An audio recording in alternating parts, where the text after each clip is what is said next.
ఇండియాలోనే అతిపెద్ద మంచినీటి సరస్సు కొల్లేరు ఇప్పుడు నీరు లేక ఎడారిని తలపిస్తోంది. ఏలూరు జిల్లాలో ఉన్న సహజసిద్ధ మంచినీటి సరస్సు ఎండిపోవడంతో ప్రజలు సురక్షిత తాగునీరు లేక ఇబ్బందులు ఎదుర్కొంటున్నారు. పశువులు పక్షులు కొల్లేరులో గుక్కెడు నీటి కోసం కిలోమీటర్ల మేర ప్రయాణించే పరిస్థితి ఏర్పడింది. కొల్లేరు సరిహద్దులు తేల్చాలన్న సుప్రీంకోర్టు ఆదేశాలు, ప్రైవేట్ పిటిషన్లతో కొల్లేరు అంశం చర్చనీయాంశంగా మారింది. ఇలా మారుతున్న కొల్లేరు నుంచి మా ప్రతినిధి భార్గవ్ అందిస్తారు.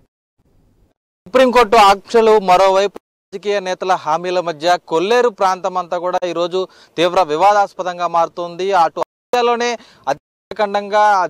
ఆసియాలోనే అతిపెద్ద మంచినీటి సరస్సుగా పేరున్నటువంటి ఈ కొల్లేరు ప్రస్తుతం 77,000 ఎకరాల్లో కూడా విస్తరించి ఉందంటే అధికారిక లెక్కలు చెప్తే ఆ 77,000 ఎకరాలు ఇప్పుడు ఎలా ఉందో ప్రత్యక్షంగా మనం చూసేటువంటి ప్రయత్నం కూడా చేద్దాం. ఎందుకంటే మనం ప్రస్తుతం 3వ కాంటూరు పరిధిలో ఉన్నాం. కొల్లేరు ప్రాంతం అంతా కూడా ఇది ఏలూరు జిల్లా దాదాపు 4 అసెంబ్లీ నియోజకవర్గాలు, దెందులూరు, అలాగే ఏలూరు, అలాగే ఉండి నియోజకవర్గం, ఉంగుటూరు నియోజకవర్గం, ఈ విధంగా నియోజకవర్గంతో కలిపి ఈ ప్రాంతం అంతా దాదాపు విస్తరించి ఉంది. ఈ 77,000 ఎకరాలు కూడా ప్రస్తుతం పర్యావరణ పరిరక్షణలో భాగంగా దీన్ని కాపాడుతున్నామనేది చట్టాలు చెబుతున్నాయి. కానీ వాస్తవంగా మనం చూసినాం కదా, పూర్తి ఎడారిని తలపిస్తుంది ఈ కొల్లేరు.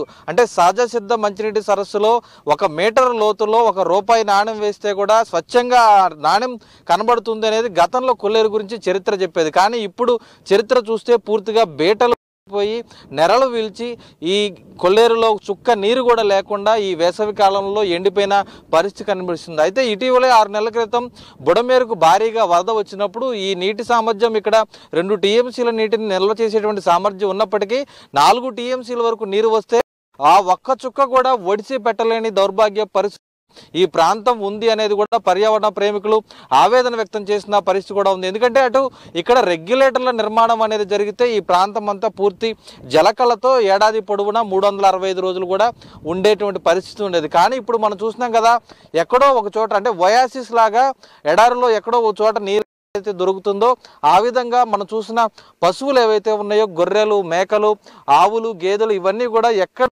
చుక్క నీరు దొరుకుతుందా అని వారు వెళ్ళి ఎదురు చూసి వెతికి మరి ఆ ఒడిసి పట్టిన ఆ నీటిని తాగేందుకు విశ్వ ప్రయత్నాలు చేస్తున్న దృశ్యం మనం చూడొచ్చు. ప్రధానంగా ఆవులు, మేకలు అయితే ఇక్కడ ఈ మిగిలిన నీటిని ఏదైతే ఉన్నాయో పూర్తిగా విషతుల్య నీరు అనేది కూడా తెలియక అవి తాగి పూర్తిగా గర్భం దాల్చని పరిస్థితి కొల్లేరు ప్రాంతంలో ఏర్పడిందని కూడా చెప్పుకోవచ్చు. మరి అలాగే పక్షులు, దేశ విదేశాల నుంచి దాదాపు గతంలో 170 రకాల పక్షులు వచ్చేవి. కానీ ఇప్పుడు చూస్తే మచ్చుకైనా కూడా పక్షులు 1-2 జాతులు మాత్రమే కనబడుతున్నాయి. అది శీతాకాల విడుదల మాత్రమే కాకుండా ఏడాది పొడవునా స్వదేశీ పక్షులు కనిపించేవి. ఇప్పుడు ఆ స్వదేశీ పక్షులు కూడా తీవ్రంగా పూర్తిగా అనారోగ్యాల బారిన పడడం, ఎక్కడ చూస్తే ఆ పక్షుల కళేబ్రాలు కనబడుతున్న దృశ్యాలు కొల్లేరు ప్రాంతంలో ఉన్నాయి.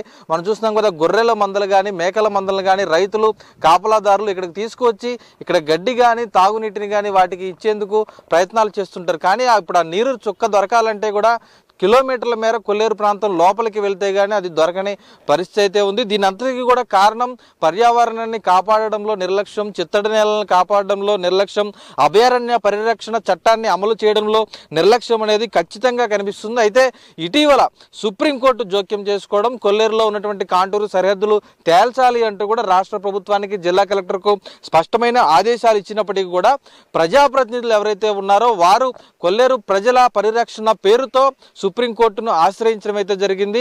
ఈ తరుణంలోనే మరి ప్రజల పరిరక్షణ ఏది కూడా ఇక్కడ జరగడం లేదని చెప్పుకోవచ్చు. ఎందుకంటే ప్రజలు కావాల్సినటువంటి కనీస సౌకర్యాలు కొల్లేరు ప్రాంతంలో ఇప్పుడు వరకు మనం చెప్పుకున్నట్టు పక్షులు, పశువులే కాదు, ఇక్కడ మనుషులకి కూడా తాగడానికి చుక్క నీరు కరువైందని కూడా చెప్పుకోవచ్చు. సహజ సిద్ధ మంచినీటి సరస్సులో ఈ ప్రాంతంలో 3 లక్షల మంది వరకు కూడా దాదాపు 179 గ్రామాల్లో ప్రజలు ఇక్కడ నివసిస్తున్నారు.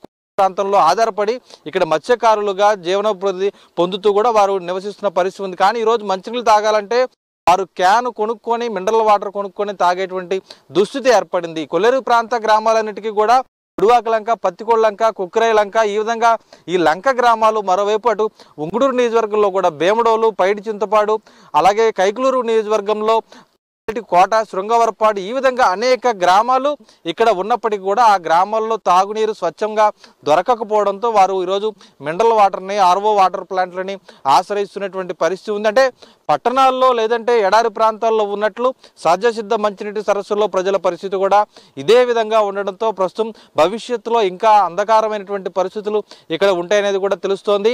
ఈ ప్రాంతానికి మొండికోట నుంచి తాగునీటిని సరఫరా చేస్తున్నప్పటికీ కూడా ఆ నీరు వేసవి కాలంలో వస్తుందా లేదా, వస్తే సురక్షితంగా ఉంటుందా లేదా కూడా ఆందోళనకర పరిస్థితులు ప్రస్తుతం కొల్లేరులో ఉన్నాయి. మరి ఇప్పటికైనా కూడా అటు కొల్లేరు ప్రాంతాన్ని కాపాడాల్సినటువంటి పరిస్థితి ఖచ్చితంగా ఉందని చెప్పుకోవచ్చు. ఎందుకంటే 5వ కాంటూరు కొల్లేరు 3వ కాంటూరు లోపు కుదించాలి అనేది ఇక్కడ ప్రజల డిమాండ్. కానీ 5వ కాంటూరు వరకు కూడా కొల్లేరును పరిరక్షించుకోకపోతే భవిష్యత్తులో పర్యావరణం ఎక్కడ మిగలదు అనేది పర్యావరణ ప్రేమికుల ఆవేదన.